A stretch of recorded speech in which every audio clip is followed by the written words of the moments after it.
Dobra večer. Ja sam Mio Marušić, nastavnik kuharstva u Turističkoj ugostiteljskoj školi Dubrovnik. Što je za vas značilo sudjelovanje u TEST-IT projektu?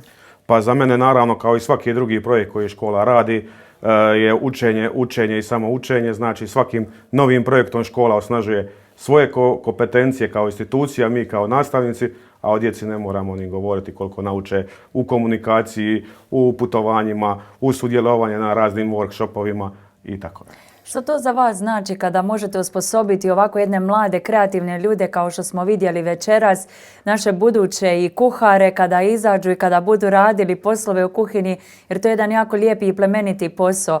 Kakav je to osjećaj za vas i kakva je sinergija između vas i učenika? Pa evo, vi ste napola odgovorili sa pitanjem. Naravno, ja smatram da je ovo posao koji je zaista poziv. Ovo ne možete ići samo na posao i da odradite ako nemate taj poziv, ako nemate to u sebi.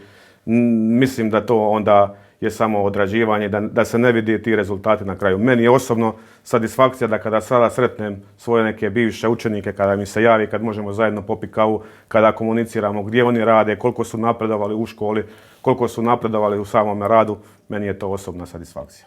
Pa da, i to se vidjelo večeras u cijeloj prezentaciji na tanjuru i isto tako se vidjelo na obrazima učenika koliko su sretni i ponosni bili, a pogotovo što su im i roditelji ovdje večeras. Pa naravno, ovo je za njih sigurno jedno divno iskustvo gdje oni puno nauče.